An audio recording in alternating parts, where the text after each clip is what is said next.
bonjour à tous, mais très content de pouvoir intervenir dans cette édition du mois de la data avec Amélie. On s'est vu il n'y a pas longtemps avec Amélie et on s'était dit que nos expériences étaient très complémentaires. Dans nos deux conseils départementaux respectifs, on n'a pas exactement la même approche vis-à-vis de la data, mais on a le même objectif, un objectif de transmission de la donnée aux usagers et un objectif surtout d'utilisation de la donnée qui soit le plus utile pour les agents et les élus. C'est ce dont on va vous parler aujourd'hui et vous montrer que finalement la donnée, elle est de multiples approches. Il y a de multiples approches quant à la donnée, il y a des utilités qui sont multiples et vous montrer que finalement la donnée, elle peut avoir plusieurs usages au sein des conseils départementaux. Je vais vous faire un petit partage d'écran pour vous montrer une présentation relative à la gouvernance de la donnée. Vous me dites quand vous voyez mon écran, et moi je ne vous vois plus immédiatement. Bon. Je ne vous vois plus. Bon. Parfait, c'est bon. Ok, super. Tu me diras, Vincent, quand tu auras des questions dans le chat. Donc voilà, quelle gouvernance de la donnée? Donc, quelle est la gestion de la data publique au sein du conseil départemental de l'Hérault? Alors, j'en profite pour me présenter moi-même. Donc, Victor Kahn, Vincent l'a dit, moi, je suis chef de projet Open Data au conseil départemental. Donc, je me charge uniquement de la gouvernance de la donnée publique. Alors, je vais vous présenter les aspects qui peuvent être de gouvernance de la donnée globale, mais je vais surtout me concentrer sur la gouvernance de la donnée publique qui se passe au sein du conseil départemental de l'Hérault, puisque nous avons une gestion qui est séquencée en plusieurs directions. Et donc, moi, mon sujet, c'est la gouvernance de la donnée publique. Pour vous présenter les multiples approches que nous pouvons avoir vis-à-vis de la donnée, notamment dans toutes les administrations, on peut avoir plusieurs approches, plusieurs manières de considérer la donnée. La première, c'est de voir la donnée comme un traitement de données personnelles, que ce soit des usagers ou des agents. Les données personnelles, elles peuvent être traitées donc, par le Data Protection Officer, donc le délégué à la protection des données ou la DGARH quand il s'agit des données des agents. Ça peut aussi être une donnée qui est une ressource interne facilitatrice pour être une aide à la décision, par exemple, aux élus ou un support pour les missions des agents. Ça peut être une vision une manière de voir la donnée. Et dans un troisième temps, ça peut aussi être vu comme un bien public dans un objectif de transparence de la donnée publique et de redevabilité vis-à-vis des usagers. Alors, il ne faut pas voir ça comme une donnée uniquement l'un ou l'autre, mais finalement une donnée qui passe de phase en phase. Une donnée, finalement, elle peut passer d'une catégorie à l'autre en fonction des traitements qui peuvent être appliqués. Pour vous illustrer un petit peu ces phases de gouvernance de la donnée, je vous ai pris un petit exemple. Imaginons, voilà, je me rends demain, puisque j'ai eu, imaginons, un nouveau-né dans une mairie pour recenser à l'état civil mon nouveau-né. Et bien là, l'officier d'état civil qui va recevoir ces informations, il aura de la donnée sensible. Hein, mon nom, le nom de ma compagne, le nom de mon enfant, mon adresse. Donc tout ça, c'est de la donnée sensible et c'est bien évidemment à ne pas diffuser en open data à tout le monde. Néanmoins, une fois que la donnée elle est traitée et stockée dans l'administration, elle peut servir à nourrir des tableaux de bord, donc de la donnée à usage interne, ce qu'on appelle.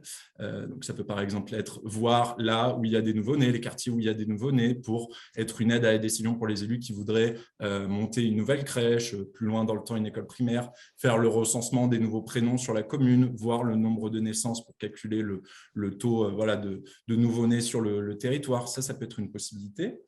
Et dans un troisième temps, une fois que cette donnée est anonymisée, c'est-à-dire qu'elle ne comporte plus de données sensibles, on peut imaginer la mettre en open data, donc en faire une donnée statistique anonymisée et l'ouvrir au grand public, ce qu'on appelle l'open data. Je me permets de faire un point de contexte global pour vous parler de l'obligation juridique autour de l'open data, puisque voilà, notre événement s'appelle le mois de la data, mais peut-être que certaines personnes sont moins familières avec le concept de l'open data en tant que tel. Et pour bien comprendre, là où on parle d'open data, et donc on ne parle plus de données sensibles quand elles ne sont pas anonymisées, la loi est bien faite, elle range les données dans différentes catégories, puisque depuis 2018, date d'adoption de la loi République numérique, ou autrement appelée loi Le Maire, les collectivités territoriales de plus de 3500 habitants ou 50 agents ont l'obligation légale de mettre en œuvre une politique open data sur leur territoire. Alors, la question qui peut vous venir, si vous n'êtes pas familier avec cette loi, c'est mais qu'est-ce que ça veut dire mettre en œuvre une politique open data sur son territoire? Eh bien, ça consacre le concept d'ouverture par défaut.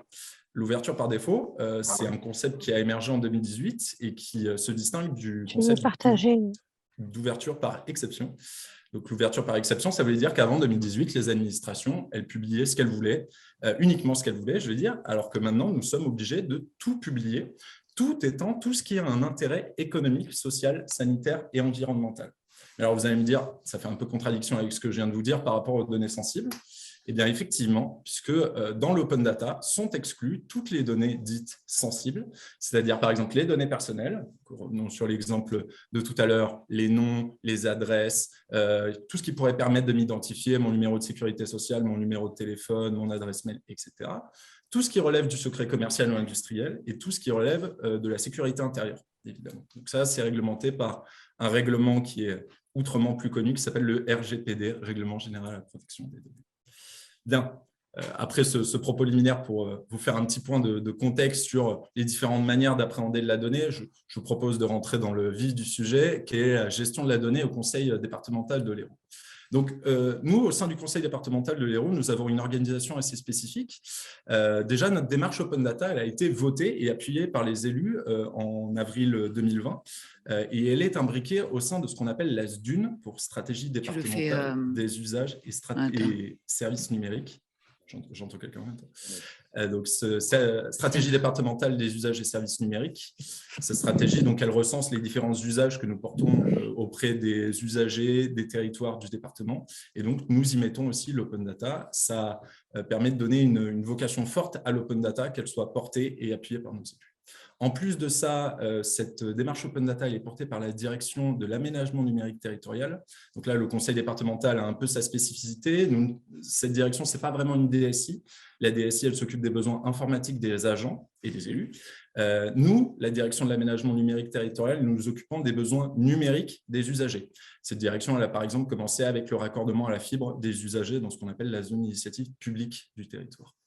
Et depuis 2020, donc, cette démarche d'ouverture des données, elle est consacrée autour d'un outil qui s'appelle HeroData, qui est notre portail Open Data sur lequel nous mettons un certain nombre de données qui, vous le verrez, ne sont pas uniquement des données du conseil départemental. Faisons pour l'instant un focus là-dessus.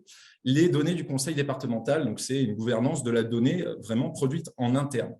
Cette gouvernance, elle se passe par une acculturation, c'est-à-dire que je vais voir les services pour leur présenter deux choses. D'une part, une présentation du portail Open Data, de la démarche Open Data, de l'obligation juridique que nous venons de voir, et d'autre part, de faire un échange sur les données qu'elles ont possiblement au sein de leur service. Ça peut être de deux manières, soit je leur demande de me lister leur mission, et je peux pressentir qu'il y a une donnée au regard des missions qui m'ont énoncé qui serait possible de mettre en Open Data, des statistiques d'intervention sur le territoire, une donnée géographique, ce genre de choses, ou ils peuvent sentir d'eux-mêmes qu'ils ont une donnée qu'ils pourraient me partager sous réserve de potentiellement l'anonymiser, enlever les caractères sensibles, enlever les caractères géographiques qui pourraient être discriminants ou sensibles sur le territoire. Bien, et en plus de ça, HeroData, il s'est aussi perçu comme un facilitateur pour le travail des agents. Je vais vous prendre un exemple qui est en bas à gauche de la slide. On a des données trafic de l'Hérault qui avant nécessairement n'étaient pas diffusées sur le portail Open Data puisque nous n'en avions pas. Et aujourd'hui, l'agent qui se charge de ces données est très content que nous ayons un portail Open Data puisqu'il devait envoyer ces données toutes les semaines, donc 50 fois par an, à des usagers qui en faisaient la demande. Maintenant, grâce au portail Open Data, plus besoin de les renvoyer à un nombre très élevé. Il le fait sur le portail et les usagers viennent le consulter. Ça lui fait gagner un temps fou puisque notamment, il y a des usagers qui lui demandaient dans différents formats. Bref, c'était assez fastidieux. En plus de ça, on a des données qui sont érigées comme des services publics départementale de la donnée sur le territoire. C'est par exemple le cas de notre cartographie d'éligibilité à la fibre. Donc, cette cartographie, elle recense l'évolution du territoire, du raccordement à la fibre, donc sur le territoire départemental. C'est-à-dire qu'on peut voir sur cette cartographie le nombre de logements qui sont éligibles à la fibre. Et donc, ça permet aussi de créer des nouveaux usages par lesquels les citoyens peuvent consulter l'open data beaucoup plus facilement. Donc ça, c'est des données produites au sein du conseil départemental. En plus de ça, on a une gouvernance qui touche aussi à des données qui sont produites par des entités on va dire, supradépartementales, donc nationales, régionales. C'est par exemple le cas de certains ministères, enfin des ministères, de la préfecture, de la région. Donc, les usagers, en fait, ils ne viennent pas uniquement consulter sur Eurodata des données qui concernent le conseil départemental ou ses compétences propres. Ils viennent consulter des données qui concernent le territoire départemental, c'est-à-dire des données de la population de l'INSEE, mais recoupées à la maille héroltaise, des données transport de la région, toujours sur la même maille, etc., etc., des données du ministère de l'Environnement. Donc, on n'a pas voulu faire uniquement un portail sur nos compétences propres, mais un portail qui intéresse les usagers sur tout un tas de données. Et les agents, ils en profitent de ce fait parce qu'on a fait un observatoire de l'INSEE qui leur permet de voir une réutilisation, une mise en valeur d'une donnée nationale, mais sur le portail Eurodata. Je vous propose très brièvement de vous en faire une démonstration.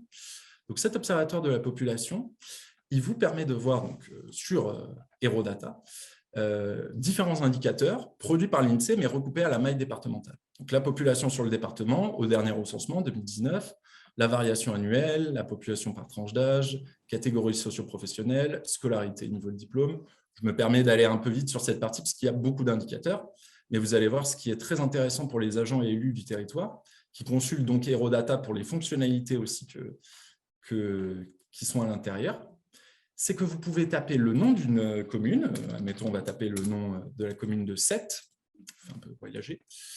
Vous allez tomber donc sur les indicateurs propres à la commune de Sète. Et donc ça, par exemple, les agents de la commune de Sète ou d'autres communes sont très intéressés pour voir l'évolution des indicateurs sur leur commune. On peut même passer la souris sur un graphique et voir l'évolution au fil du temps sur le territoire. Très brièvement, puisque nous avons peu de temps, mais il y a aussi un onglet qui vous permet de voir les établissements actifs sur le territoire. Donc, par exemple, si on veut voir les exploitations agricoles sur la commune de Sète, eh bien, vous allez voir que sur la commune, nous allons avoir une petite carte qui leur permet de voir directement toutes les exploitations. Donc, il y a un aspect très intéressant dans cette gouvernance de la donnée qui dépasse simplement les producteurs de la donnée, mais aussi les agents qui peuvent consulter de la donnée dans le cadre de leur mission de service public. Et même, je prolonge un petit peu la définition d'agent pour parler aussi d'élus qui peuvent être très intéressés pour consulter cette donnée dans le cadre de leur fonction. Je finis sur cette petite parenthèse pour continuer sur la gouvernance en tant que telle, donc des données qui sont produites par le conseil départemental. Donc, comment ça marche chez nous? Nous avons un service information géographique, donc le SIG, qui est au sein de notre direction de l'aménagement numérique. Et ce service donc, gère toutes les données géographiques. C'est vraiment la porte d'entrée. Si un service, une direction au sein du conseil départemental a des données géographiques, il la transmet directement au SIG, qui nous la transmet à nous. Ce qui fait que les process sont vraiment rodés. À partir du moment où une donnée est transmise sur SIG, elle est aussi transmise sur Eurodata. Et donc, on peut la retrouver assez facilement. Et ça fait que l'agent n'a pas besoin de nous transmettre la donnée deux fois. Bon, ça, c'est un aspect positif. En plus de ça, les process aussi sont bien cadrés au niveau des données sensibles, c'est-à-dire si on a un doute sur le côté sensibilité d'une donnée, on peut transmettre cette donnée à notre Data Protection Officer qui nous fera un retour et qui pourra nous dire bah non, on ne peut pas diffuser cette donnée, ou alors on pourrait diffuser cette donnée, mais il faudrait faire un traitement, enlever telle colonne, agréger telle donnée, ça peut être différents traitements possibles pour que la donnée passe de données sensibles à données publiques. Et en plus de ça, comme je viens de vous l'indiquer, il y a des directions métiers qui se servent du portail, puisqu'il y a des fonctionnalités en plus de ça, pour croiser des données et en faire des tableaux de bord, des cartographies intéressantes. Par exemple, je sais qu'il y a des agents qui se servent du portail pour croiser les données inforoute, les données route du département et les données les données transport, je veux dire, de la région. Donc, avoir, vous voyez, des cartographies interactives avec différents producteurs de données. Ça, c'est des outils intéressants. Pour vous illustrer, toujours sur la gouvernance, comment ça se passe au sein du conseil départemental, donc là, c'était comment ça se passe vis-à-vis des agents, des services que je rencontre et comment on fait la transmission de la donnée. Maintenant, comment ça se passe vis-à-vis du côté politique, puisque les acteurs politiques, les élus ont validé la démarche Open Data, mais après, faut-il encore la suivre pour être au courant de ces dernières avancées? Et donc, au sein du conseil départemental, nous organisons des copiles tous les mois, donc un copil Open Data mensuel dans lesquels nous partageons donc, les nouveautés du portail Eurodata, mais globalement aussi sur l'Open Data au national ou chez nos voisins dans les conseils départementaux. On parle de la publication des données produites donc, par le conseil départemental et on parle aussi de quelle valorisation on fait sur les données donc, produites par d'autres entités. Donc, on a parlé tout à l'heure de l'Observatoire de la population de l'INSEE. On peut aussi parler des données nationales, régionales sur le portail Hérodata, donc des données, par exemple, de suivi de l'épidémie Covid. Ça, on a un observatoire là-dessus et tout un tas de données qui sont également très intéressantes. Enfin, et j'en terminerai là-dessus, sur la gouvernance des données, on a toute une partie qui s'oriente vers les territoires, puisque nous permettons à nos territoires, donc nos 342 communes et 17 EPCI, de diffuser gratuitement leurs données sur le portail Hérodata. Donc, elles peuvent, moyennant voilà, une convention de partenariat avec le conseil départemental, diffuser gratuitement leurs données sur notre portail.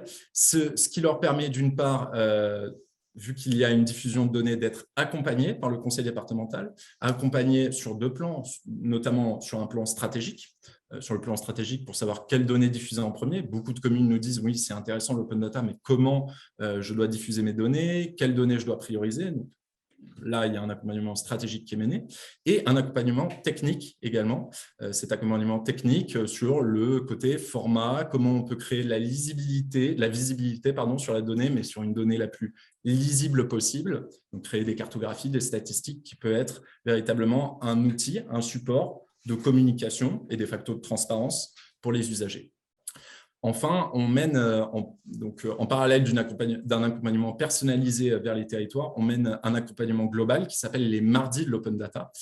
Donc, ces mardis de l'open data, en fait, c'est des accompagnements pour toutes les communes, tous les agents et tous les élus des communes et EPCI du territoire héraultais pour leur parler des nouveautés de l'open data, qu'ils viennent échanger aussi sur leurs leviers d'opportunité, leurs points bloquants, qu'on discute tous ensemble, que certaines communes voient que d'autres communes voisines arrivent à diffuser de la donnée, créer un espèce de réseau, une communauté, comme on aime bien dire, de territoires diffuseurs de données. Et donc, on voit qu'en plus, cette formule marche assez bien, puisqu'il y a des territoires qui reviennent pour discuter de l'open data et beaucoup de territoires commencent à diffuser sur le portail Hérodata de manière assez fluide et ergonomique. Donc, bonjour à tous, Amélie Hervé, je suis chargée de la gouvernance des données pour le département de la Mayenne depuis à peu près 2 ans. Initialement de profil, je suis géographe de formation et de profil numérique de profession. Donc j'ai évolué au sein de différents services de la collectivité avant d'arriver sur le sujet de la gouvernance des données. Tel que vous le voyez à mon écran, je suis dans une direction qui s'appelle la direction de la transformation et de l'innovation, qui réunit à la fois les compétences numériques, les ex-directions des services informatiques ou direction des services numériques de la collectivité, avec d'autres profils qui sont plutôt en charge de la démarche qualité, donc l'amélioration des processus métiers dans le but d'apporter de nouvelles solutions aux métiers, de parfaire les pratiques professionnelles ou d'aider à de nouvelles pratiques professionnelles, justement. L'idée étant de se transformer et la gouvernance des données est arrivée l'année dernière dans cette direction puisque la gouvernance participe assez naturellement à la transformation de l'organisation puisqu'effectivement c'est un vrai changement de pratique de faire arriver les données dans nos pratiques métiers. Et donc effectivement, la direction de la transfo et de l'innovation, ce sont des qualiticiens, des chargés de transfo numérique, une collègue qui est accompagnement aux usages numériques et puis un collègue architecte en plus de la gouvernance des données. Sur la partie droite de l'écran, il y avait effectivement 4 organisations dont je vais revenir plus en détail après par rapport à la gouvernance. On en reparlera sur la partie stratégique, mais donc on a un comité data au sein de la collectivité qui permet de définir un certain nombre de choses que je vais évoquer plus tard. Un élément indispensable pour que la gouvernance fonctionne au niveau départemental, c'est le sponsoring. Au département de la Mayenne, il est fort. Il est fort tant du côté du président du conseil départemental de la Mayenne que du DGS. Et donc, grâce à ce sponsoring fort et mobilisé dans la démarche data, le sujet de la gouvernance des données peut voir le jour et tous les chantiers associés que je vais évoquer dans les slides d'après, effectivement, peuvent avancer grâce à ce sponsoring. Et puis, il y a aussi des rencontres régulières qui sont faites avec les vice-présidents. Donc, on a 9 vice-présidents en plus du président du conseil départemental qui sont donc présidents des commissions départementale. Donc, j'ai des rencontres régulières avec les vice-présidents et j'interviens en commission d'études également. Donc là, c'est un vice-président qui préside une commission d'études dans laquelle un certain nombre d'élus apparaissent et donc on vient partager les projets data dans les commissions d'études. Alors, pour vous donner le cadre, effectivement, Vincent l'évoquait tout de suite, la différence entre Victor et moi, c'est que Victor évoquait la gouvernance de la donnée publique. Le département de la Mayenne est plutôt sur une gouvernance des données internes, sachant que oui, on respecte nos obligations légales. Les données du département de la Mayenne sont publiées aujourd'hui en open data sur un certain nombre de sites, data.gouv, lamayenne.fr, le site institutionnel. La cible, c'est qu'à partir de cet été à peu près, effectivement, la Mayenne aura un portail open data.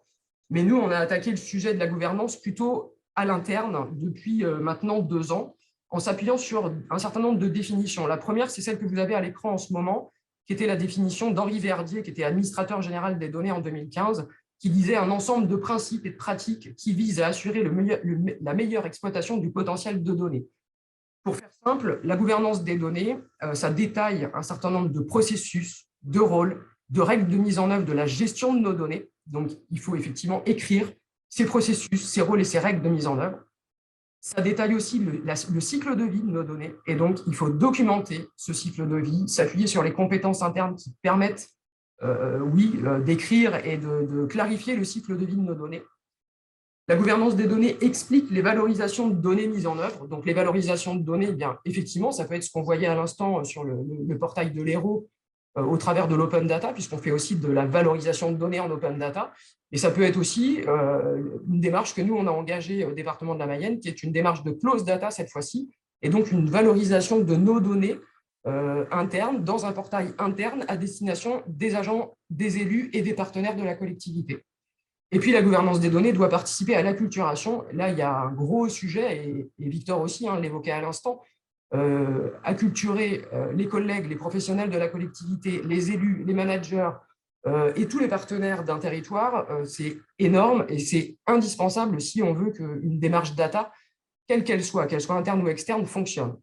Le but de la gouvernance des données, c'est bel et bien de fluidifier la circulation des données au sein de l'institution, faciliter l'accès à ces données et donc participer à l'amélioration des connaissances de tous grâce à ces données.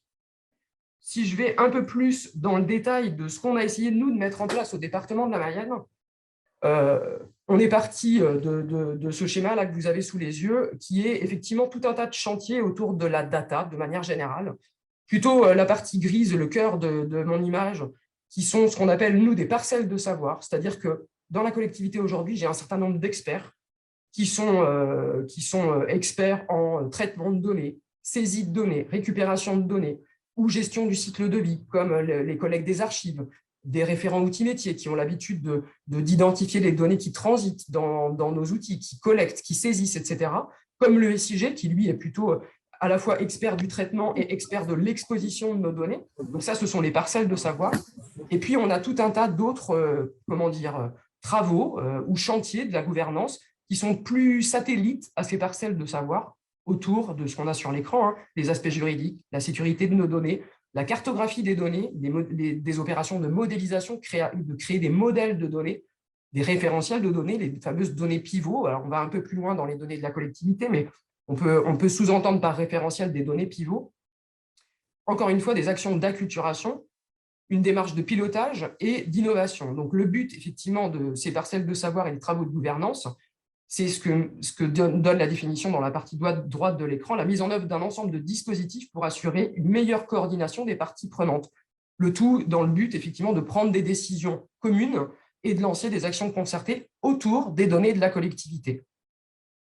Ensuite, pour essayer de rentrer encore un peu plus finement dans ce que nous, on a engagé au département de la Mayenne, on a rédigé une feuille de route autour de la gouvernance des données qui part effectivement d'une démarche interne et qui va jusqu'à une valorisation des données en open data demain. Et on a donc 4 chantiers majeurs qui sont la stratégie données, donc je vais expliquer dans le slide d'après en quoi ça consiste, un chantier architecture données, donc l'idée effectivement c'est de trouver une architecture technique qui nous permette de mieux exploiter, valoriser, identifier les données produites par la collectivité, un chantier autour de l'acculturation, de l'organisation, oui, effectivement, on a des compétences data, mais encore faut-il les connaître, encore faut-il les identifier, encore faut-il réussir à les mobiliser sur tous les champs, tous les projets data de la collectivité, et un chantier de gestion des données. Donc là, on est vraiment sur l'acquisition, la circulation, le cycle de vie de nos données, jusqu'à une exploitation de nos données dans des différents projets comme le closed data actuellement en Mayenne et l'open data de demain. Sur cette slide-là, il est bien écrit 5 chantiers majeurs. En fait, j'en expose que 4, mais il y en a un 5e qui est en toile de fond, qui est celui de l'évaluation et de l'amélioration continue. C'est-à-dire que ces chantiers, cette feuille de route qu'on a écrite pour le département de la Mayenne, qui nous emmène à un horizon de 5 ans, c'est-à-dire que dans 5 ans, normalement, on devrait avoir mis en place toute la gouvernance des données, ne peut se faire sans qu'on soit en train d'évaluer et de corriger le tir en permanence. Le sujet des data est prégnant en ce moment, on le voit bien depuis déjà quelques temps et encore plus maintenant, mais il évolue aussi très rapidement et il faut qu'on soit capable, nous, dans cette feuille de route, d'utiliser plutôt la méthode des petits pas et des petits projets et de se dire, bah non, ça ne marche pas, on arrête et on revoit, on change notre fusil d'épaule et on attaque le sujet d'une autre manière. L'idée, c'est vraiment d'être plutôt pas dans un énorme projet qui va être très chronophage, mais dans une multiplicité de projets data, de petits projets data, qui attaquent la stratégie, l'architecture, la culture, l'organisation, etc., pour mener à bien ce chantier de gouvernance des données. Si je rentre dans le détail de ces 4 chantiers majeurs de la gouvernance, effectivement, j'ai bien une feuille de route que je ne peux pas vous exposer maintenant parce que sinon, on en aurait bien plus que pour 20 minutes. Sur la partie stratégique, c'est ce que j'évoquais tout à l'heure, le comité data qu'on a mis en place au département de la Mayenne, qui nous permet de porter, animer, partager au sein de cette instance la stratégie définie et de faire des choix stratégiques également. C'est-à-dire que par moment, c'est moi qui viens avec un certain nombre d'éléments, d'orientation déjà prises, j'informe le comité data, et puis à d'autres moments, c'est le comité data à qui je réfère d'un certain nombre de stratégies qu'on pourrait prendre, et ce comité statue sur les stratégies définies. Ce comité, il réunit le DGS, les DGA de la collectivité, le DPO, qu'on évoquait tout à l'heure avec Victor, et puis il peut permettre de faire intervenir un certain nombre de collègues qui portent ou qui participent à des projets de data structurants pour la collectivité, afin qu'ils viennent exposer au sein de ce comité leurs projets, comme par exemple le SIG qui aurait un gros projet de refonte d'outils, pourrait être invité au comité data pour partager son projet et puis qu'on puisse en échanger et qu'on voit la corrélation avec la gouvernance des données.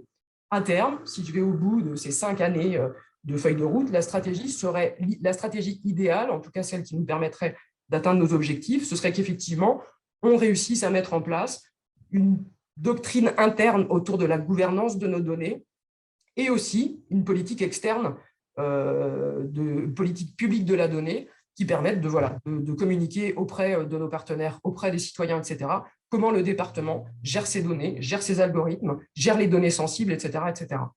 En termes d'architecture, là, on part, effectivement, il faut créer un inventaire, une cartographie de toutes les données produites dans les outils métiers de la collectivité, donc réussir à identifier tous ces puits de données pour pouvoir, demain, disposer de données fiables et contrôlables, avec, après, si possible, un système d'information plus interopérable, c'est-à-dire avoir des données, non pas qui soient enfermées dans des outils métiers, mais des données qui soient plutôt centralisées dans un outil spécifique et que ce soit les outils métiers qui viennent chercher ces données dans cet outil un peu central, un peu névralgique, et puis être capable aussi, à terme, d'exploiter au travers des API, des données de capteurs, voilà, toutes ces données-là qui transitent, qui tournent autour d'un département et des compétences départementales pour enrichir le potentiel des données de la collectivité. En termes de gestion de données, 3e chantier, effectivement, il faut que dans le cycle de vie de nos données, on soit capable de connaître les données produites, collectées et qui circulent dans notre système d'information, qu'on puisse valoriser ces données, donc en ayant une bonne connaissance du cycle de vie, et bien après, on peut aller jusqu'à la valorisation, l'exposition de ces données dans divers outils, et puis qu'à terme, effectivement, l'open data notamment, puisse nous permettre de proposer aux citoyens de nouveaux services à partir des données produites par la collectivité ou des données que la collectivité aurait récupérées auprès d'un certain nombre de partenaires ou de prestataires du territoire mayennais. Et puis la partie acculturation, organisation, c'est ce que j'évoquais tout à l'heure. Effectivement, mon rôle, c'est aussi de mobiliser, d'identifier les compétences data de la collectivité et de réussir à les mobiliser autour du sujet de la gouvernance, de formaliser la fonction qui est la mienne, qui est nouvelle, qui nécessite aussi beaucoup de communication, beaucoup d'accompagnement et beaucoup de présence dans les projets de la collectivité pour montrer que oui, il y a une gouvernance qui se met en place, à quoi correspond la gouvernance et comment moi, chargé de la gouvernance, je peux vous aider à mener à bien vos projets à partir du moment où il y a le mot data dans vos projets. Et Dieu sait que beaucoup de projets aujourd'hui font appel aux données dans les collectivités. J'ai aussi effectivement la cible, enfin, j'anime depuis 1 an et demi une communauté data interne donc des professionnels de la collectivité qui font partie d'un réseau et on se réunit régulièrement, on échange, on construit aussi notre feuille de route interne sur la gestion interne de nos données. Et puis, gros sujet du moment également pour le département de la Mayenne, le développement d'une culture des données, donc une montée en compétences collectives afin de mobiliser tout le monde, de sensibiliser tout le monde, et particulièrement les élus, les managers, puis les agents, mais les agents de manière un peu plus ludique, mais de sensibiliser tout le monde aux enjeux de la data, de l'open data, de la gouvernance de nos données, etc. J'évoquais tout à l'heure dans le chantier de l'architecture la cartographie d'un système d'information et notamment la couche donnée dans un outil de cartographie. Les outils de cartographie étaient souvent initialement utilisés par des urbanistes ou architectes du système d'information. Aujourd'hui, dans cet outil de carto, on est venu nous rajouter une couche qui permet d'identifier les données de la collectivité. Donc, on est aux prémices, on commence tout juste à identifier les données produites par les services et par les outils métiers. Et donc, on vient, dans cet outil, rajouter nos données sur toute la couche déjà existante, qui était la couche réseau, la couche des data centers, puis la couche des machines virtuelles, des serveurs, des machines virtuelles, des logiciels, des applications, etc., jusqu'à la couche données. Donc là, c'est la cerise sur le gâteau, les données cartographiées dans le système d'information. Et donc là, on est en train de le faire. C'est-à-dire que pour chaque outil, on vient identifier quelle est la donnée exploitée par l'outil, comment la donnée, elle circule dans notre système d'information. Est-ce que c'est une donnée qui mériterait demain d'être en open data? Est-ce que c'est une donnée de référence? Est-ce que c'est une donnée RGPD?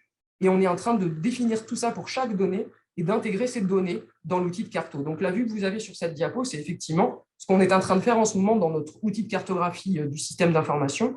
Et la partie basse de l'écran, c'est le positionnement des données sur fond de poste, plan d'occupation des sols, qui est effectivement un terme SIG, ou d'aménagement numérique, d'aménagement du territoire à la base, et qui est utilisé par les architectes des systèmes d'information, puisqu'on vient y poser notre organisation, et sur cette organisation, on vient y mettre soit nos briques techniques, soit nos données, etc. Et c'est ce qu'on a fait sur la partie données.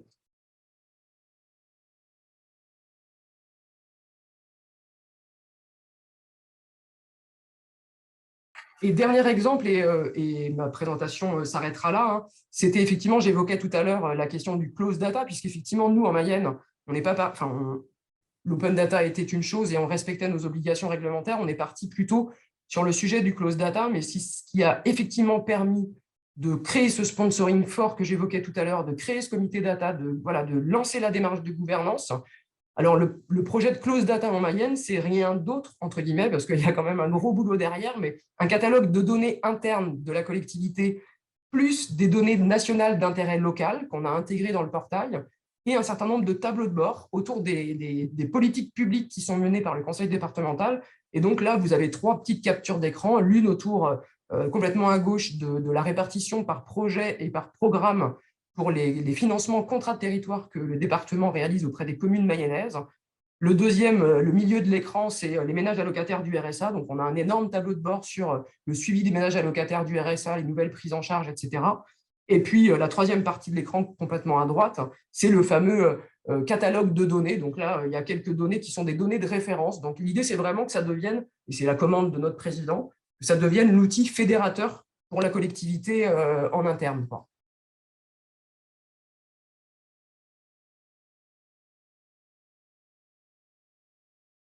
C'est qu'on est seul, quoi. C'est qu'il y a un agent pour gérer la politique de la donnée et que foncièrement, il y a beaucoup d'agents à aller voir, il y a beaucoup d'agents qui ont des données. Donc, le fait de faire des acculturations à un seul agent, c'est vrai que ça prend du temps. Néanmoins, force est de constater que voilà, nous, ça fait 2 ans qu'on est sur notre politique open data.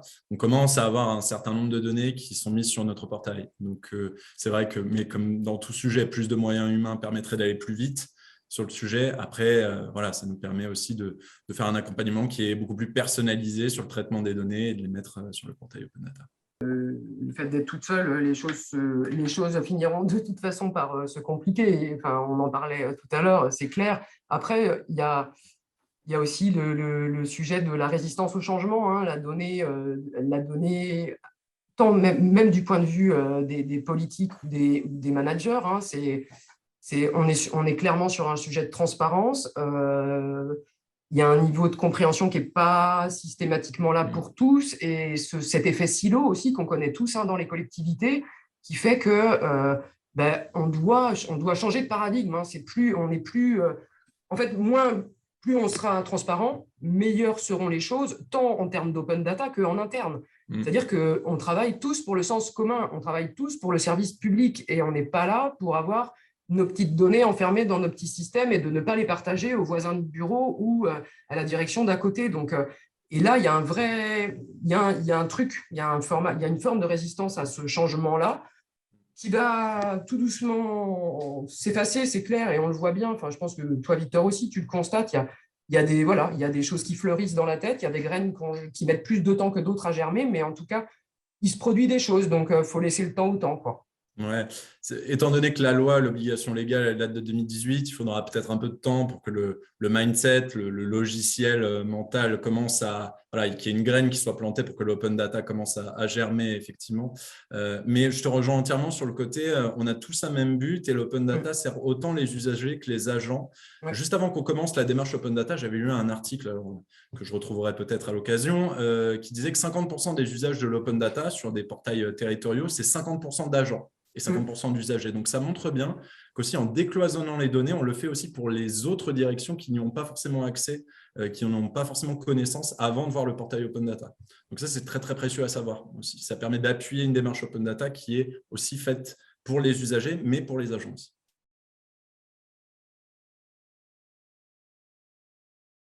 Je vais répondre en deux temps. Le premier, c'est vis-à-vis des services qui sont les plus demandeurs d'utiliser le portail Open Data. On a beaucoup les services communication, alors, la communication du conseil départemental, les services communication des communes, puisque nous avons un portail Open Data qui permet d'avoir des supports aussi pour lesquels on peut communiquer à destination des usagers. Je vais d'ailleurs, ce sera la deuxième partie de ma réponse, vous montrer des cas d'usage qui sont très intéressants pour les usagers et qui sont directement faits pour eux, en plus de notre obligation et notre volonté de transparence. Donc, vis-à-vis de la communication, effectivement, c'est très prégnant. On a beaucoup de demandes qui sont spécifiquement orientées, en plus d'une démarche de transparence, qui sont faites pour que ça soit très attractif, très ergonomique, une cartographie, une statistique, ce genre de choses. Après, on a des directions qui, d'elles-mêmes se disent « ça serait plus simple que mes données soient transparentes. J'ai entendu parler de cette obligation légale où vous m'avez fait cette présentation et foncièrement, je pense qu'en termes de format, ce serait bien, en plus de ce qu'on diffuse déjà, de le faire dans des formats compatibles avec l'open data. C'est par exemple le cas de beaucoup de directions administratives au sein du conseil départemental de l'Hérault. Nous, on a un service des assemblées qui, en plus de diffuser les délibérations en PDF sur le site institutionnel hérault.fr, le fait en open data. Donc, le faire en open data, ça veut dire dans des formats tabulaires. On connaît tous, par exemple, Excel, il y a aussi CSV. L'avantage de diffuser les délibérations dans ce format, c'est par exemple qu'on peut rechercher quel type de délibérations ont été prises sur quel domaine, urbanisme, voirie, fonction publique, transition écologique. Donc, on veut faire des recherches plus poussées. Bon, ça, c'est un exemple. Il en va de même pour le budget. Donc, tout ça, c'est des directions qui viennent me voir en me disant on pourrait éventuellement imaginer qu'on diffuse en open data, ce serait plus pratique dans le cadre de notre travail. Et puis, on va dans le bon sens de l'histoire de la transparence. Concernant les cas d'usage, si je fais la continuité avec la deuxième question qui a été posée, et puis pour ne pas vous prendre trop de temps, il y a effectivement une question, pouvez-vous nous donner un exemple d'action autour des données vers les citoyens? Si ça ne t'embête pas, Vincent, pour illustrer, est-ce que je peux reprendre le partage d'écran pour le montrer de manière très synthétique? Parce qu'il y a un exemple que j'aime beaucoup. Au sein du conseil départemental de l'Hérault, on a développé une cartographie d'éligibilité dont je vous parlais tout à l'heure, une cartographie d'éligibilité à la fibre. Et ce qui est intéressant avec cette cartographie, c'est qu'à la base, le service infrastructure numérique du conseil départemental s'est dit, bon, nous sommes dans l'obligation de diffuser les données de l'IPE, information préalablement enrichie, c'est en fait le statut d'éligibilité des logements sur le territoire. Mais si c'est sous forme de tableur, bon, ça n'aide pas forcément les usagers, pas forcément le plus lisible possible. On a réfléchi et en croisant ce jeu de données plus le portail Open Data, on s'est dit, bon, on peut faire un support qui serait ergonomique. Donc, sur ce support, on a, sur HeroData, on a développé une petite cartographie. Je vais descendre ici. Et donc, cette petite cartographie recense sur le département de l'Hérault plusieurs zones. Donc, vous avez ce qu'on appelle la zone initiative privée et publique. Alors, sous ces deux termes qui peuvent paraître techniques, en fait, c'est très simple. La zone initiative privée, elle est raccordée par des opérateurs économiques privés, donc Orange et SFR notamment. Et la zone initiative publique, elle est raccordée par le conseil départemental de l'Hérault avec son délégataire de service public. Donc, ça permet, d'une part, vous voyez sur ce premier niveau de zoom, de voir le niveau d'évolution du raccordement à la fibre. Plus c'est vert foncé, plus c'est raccordé à la fibre. Mais en plus de ça, on va encore plus dans le détail. Parce que quand vous zoomez sur cette carte, vous pouvez voir, je prends une commune complètement au hasard, on va aller sur Saint-Nazaire de Ladarez, juste ici. Vous pouvez voir qu'il y a un certain nombre de points qui apparaissent et ces points correspondent à des logements. Ces logements, quand vous cliquez dessus, vous pouvez voir directement le statut d'éligibilité, donc l'adresse du logement en question, il est éligible. Vous pouvez cliquer ici pour avoir les opérateurs commerciaux qui vous proposent une offre sur votre logement, etc., etc. Donc là où on avait simplement une obligation de transparence, c'est-à-dire de dire bon, tel logement est éligible et puis de le faire dans un format qui n'est pas spécialement ergonomique, on est allé plus loin et on a poussé un peu cette démarche Open Data en se disant bon, on va faire un outil avec le support Open Data qui sera directement orienté pour les usagers. Et ça répond à un double besoin. Le premier, c'est que les usagers ils nous envoyaient énormément de messages aux agents du conseil départemental en nous disant, voilà, je ne sais pas si je suis éligible à la fibre, Orange me dit que oui, mais SFR me dit que non, on ne sait pas. Nous, on a créé cette cartographie du coup, qui est neutre vis-à-vis de tous les opérateurs, c'est-à-dire à partir du moment où vous êtes éligible chez un opérateur, vous êtes éligible. Et d'autre part, les agents, ils recevaient énormément, c'est inquantifiable, de demandes par mois de sujets éligibles à la fibre. Avec cet outil cartographique, les agents gagnent du temps et les usagers aussi, finalement. Donc ça, c'est un outil Open Data qu'on a poussé à son maximum directement vers le citoyen. Je termine juste sur l'utilité. Donc, si le point est vert, ça veut dire qu'il est éligible. Si le point est orange, ça veut dire que c'est ce qu'on appelle éligible raccordable à la demande. Ça veut dire qu'il doit faire la demande auprès d'un opérateur de finaliser les travaux sur les territoires. S'il est rouge, ça veut dire que les travaux vont être menés. Le plan La Fibre se déploie, il se termine cette année. Donc, les travaux vont être menés. Il faut encore être un peu patient. Voilà, je m'épanche pas plus parce que je sais qu'on est limité dans le temps, mais voilà pour une présentation d'un outil d'Open Data directement vers les usagers.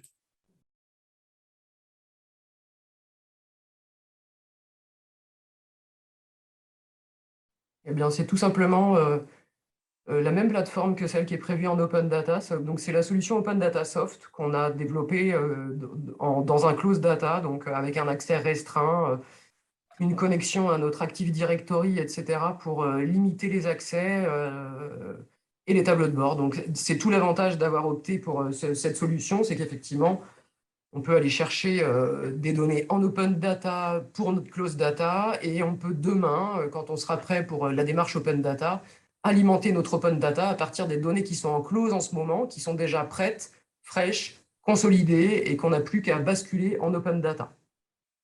Oui, d'un mot sur Open Data Soft, en fait, on peut complètement créer des graphiques, des cartographies de manière très simple à partir justement des outils qui sont d'ores et déjà incorporés. Peut-être sur une première partie de réponse sur ta question, donc comment on fait pour compiler toutes les données qui nous arriveraient, les agréger et faire qu'en fonction des différents systèmes d'information qui nous parviennent, on arrive quand même à récupérer les données. Nous, notre objectif, c'est effectivement de récupérer les données, mais à terme aussi de les automatiser, c'est-à-dire qu'il n'y ait plus tellement de relations d'agent à agent dans la transmission des données pour que ce soit le moins fastidieux possible, et bien qu'il y ait un flux qui raccorde directement le logiciel métier de l'agent jusqu'au portail Open Data. Donc ça fait aussi partie de notre stratégie de prendre les flux des logiciels métiers et de plus en plus de logiciels métiers. Si jamais vous travaillez dans les collectivités, je vous invite à questionner aussi les éditeurs de logiciels sur ces questions. Ces logiciels métiers, ils ont un flux qui leur permet de transférer leurs données directement sur des portails Open Data, même la plupart du temps dans des formats standardisés Open Data. Donc ces questions, elles sont bien connues des éditeurs de logiciels. Pour le reste, vis-à-vis des tableaux de bord, donc effectivement, c'est des tableaux de bord qui sont générés par simple outils intégrés. Alors voilà, c'est propre à Open Data Soft, c'est-à-dire qu'on peut partager le code source des tableaux de bord entre collectivités qui utilisent ce même logiciel. Ce ne sera pas tellement interopérable avec le reste. Mais par exemple, pour d'ailleurs rendre à César ce qui est à César, le code source du logiciel de l'Observatoire de la population que vous venez de voir, il m'a été transmis par la région Centre-Val de Loire, qui elle-même a un observatoire de la population avec ses propres données INSEE. Donc c'est vrai que ça permet aussi une gouvernance des tableaux de bord entre les territoires qui peuvent s'échanger aussi les codes sources et les bonnes pratiques.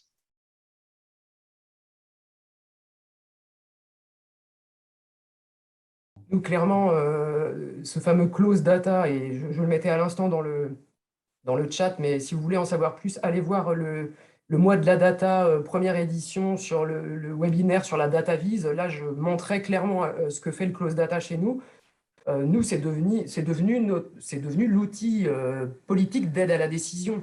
Et le président c'est vraiment, entre guillemets, engouffré dans le sujet du close data chez nous. Et aujourd'hui, il dit à ses vice-présidents, réfléchissez, si vous avez besoin d'indicateurs, si vous avez besoin de choses, de nouvelles données, etc., parlez-en avec Amélie. Voilà. Et en fait, parce que c'est devenu l'outil d'aide à la décision sur le pilotage de nos politiques publiques, le sponsoring, ça y est, go, la question ne se pose plus. Après, effectivement, moi, j'ai aussi fortement porté le sujet de la gouvernance, etc., ce qui a fait qu'un jour, le DGS a fini par dire, non, mais de toute façon, Amélie, ça y est, vous avez la foi, vous êtes habité par les data, quoi.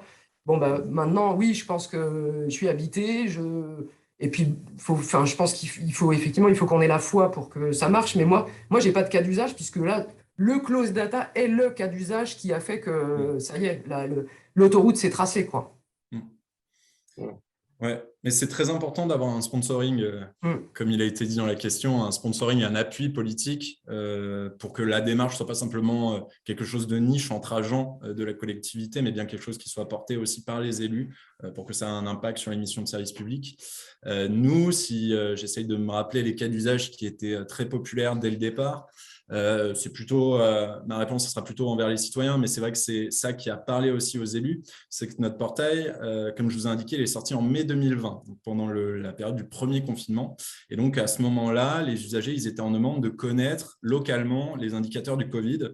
Donc on a un observatoire Covid sur le territoire. Et cet observatoire, ça a directement été le premier cas d'usage par lequel les usagers consultaient les indicateurs sur le territoire, mais aussi, et c'est pour ça qu'on a eu beaucoup de consultations des élus et des agents, mais aussi en interne pour savoir et pour prévoir un petit peu les actions publiques à mener vis-à-vis de cette crise sanitaire. Donc, si on devait citer un premier cas d'usage, ce serait peut-être celui-ci.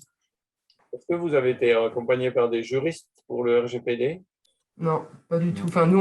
C'est ce que disait aussi Victor tout à l'heure. Il y a un délégué à la protection des données ici, chez nous, qui est très au fait de toutes ces questions. Donc, en fait, on n'a pas besoin d'aller chercher des compétences de type juriste. Oui, tout à fait. Il y a une DPO, effectivement, de notre conseil départemental qui a une formation sur la protection des données. Donc, dès lors qu'on a besoin nous-mêmes de formation sur la protection des données ou de conseils sur le traitement de ces sujets, et c'est quelque chose sur lequel il faut prêter une attention particulière, parce que c'est très normé, la protection des données, le fait d'avoir un traitement qui est licite, et bien pour ça, on s'oriente directement vers notre DPO. Ouais.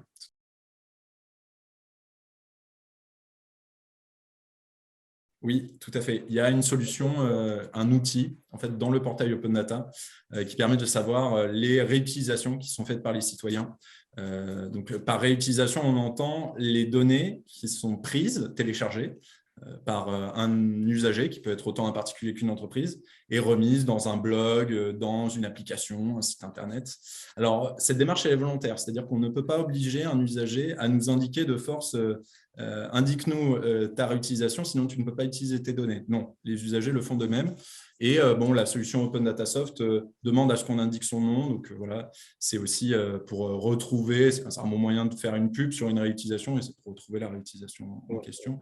Pour l'instant, nous, on n'en a pas tellement d'indiqués dans le portail Aerodata. En revanche, il y a beaucoup d'entreprises, de partenaires institutionnels ou associatifs qui communiquent avec les directions en disant « on sert de votre portail Aerodata » pour telle ou telle donnée qui sont publiées. C'est notamment le cas d'une entreprise de GPS qui s'appelle TomTom, qui utilise beaucoup nos données inforoute. Et donc, voilà, les chantiers sur le territoire, les problèmes de route, etc. Et bien, TomTom les réutilise et on peut voir le nombre de téléchargements de la donnée qui augmente d'ailleurs, qui correspond à ces téléchargements.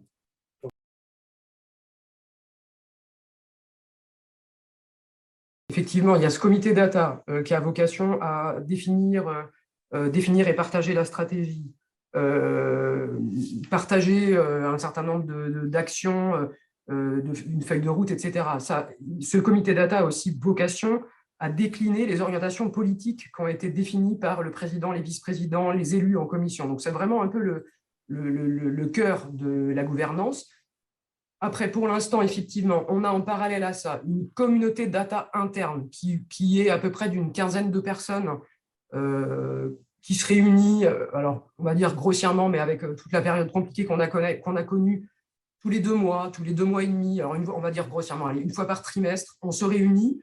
Maintenant, moi, c'est des gens à qui j'envoie fréquemment des infos, des news, voilà, des éléments qui restent dans la boucle, qui sont informés de tout ce qui se passe en termes de gouvernance, les projets sur lesquels je suis, etc. Et à terme, effectivement, on n'écarte pas la possibilité de créer des comités techniques plus restreints sur des projets data larges, enfin qui toucheraient largement la collectivité. Pour l'instant, on n'a pas eu à mettre ce type de projet enfin ce type de comité en place parce qu'il n'y a pas de réel besoin. Et je pense, effectivement, j'entrevois un projet en l'occurrence qui va sans doute nécessiter qu'on s'organise comme ça dans les mois qui viennent.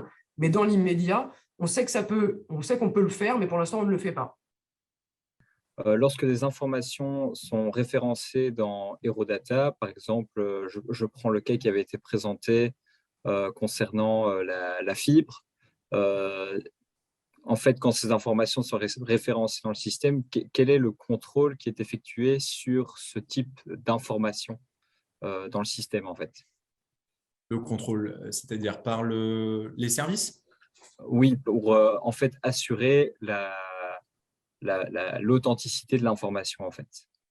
L'information, elle est certifiée parce que c'est une administration publique qui la produit. En fait, le cas est assez intéressant de la carte fibre, puisqu'on a 2 types de producteurs dans le cadre d'un espèce de service public départemental de la donnée.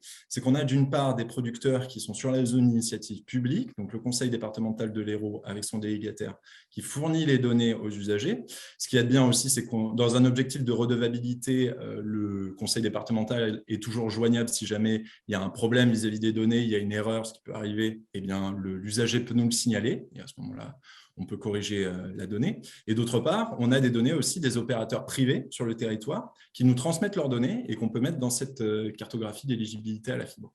Donc, il en va de même pour toutes les autres données. Le principe est le même, c'est-à-dire que la donnée est certifiée. C'est une expression qui est bien utilisée sur DataGouv. D'ailleurs, quand vous allez sur DataGouv et que vous voyez les producteurs de données, il y en a certains qui ont un petit macaron avec une certification. Comme ça veut dire que c'est une autorité publique et que de fait, la donnée qu'elle publie est certifiée. Mais néanmoins, si jamais un usager, une entreprise, une association voit qu'il y a un problème vis-à-vis de ces données, qu'il soit technique ou qu'il y a un problème de fond, eh bien, il peut le signaler aux administrations pour qu'elles soient corrigées. Donc, il y a un espèce de contrôle aussi qui pourrait être, qu'on pourrait qualifier de bottom-up.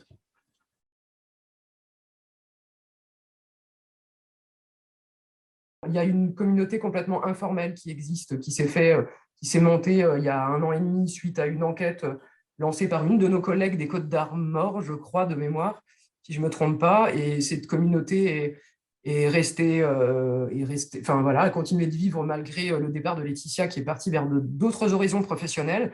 Et voilà, on échange, on se pose des questions. C'est une liste de diffusion. On est en train de réfléchir à une autre organisation, mais c'est totalement informel et ça réunit tout un tas de profils. Il n'y a pas que des gens comme Victor et moi où on essaie effectivement de se poser des questions un peu névralgiques autour de la gouvernance des données, puisque on a des gens qui vont faire du système d'information décisionnel, on a des gens qui vont faire du SIG, on a des directeurs, on a des chefs de service, on a des contrôleurs de gestion. Enfin, il y a voilà, toutes les casquettes qui peuvent transiter autour d'un projet data. Et en plus de ça, on a un forum qui s'appelle Team Open Data, qui est très utile aussi pour avoir des retours de la société civile, parce qu'il y a beaucoup d'associations qui traitent de l'open data, notamment je pense à Data Activist, qui répond à pas mal de questions qu'on peut avoir sur les données.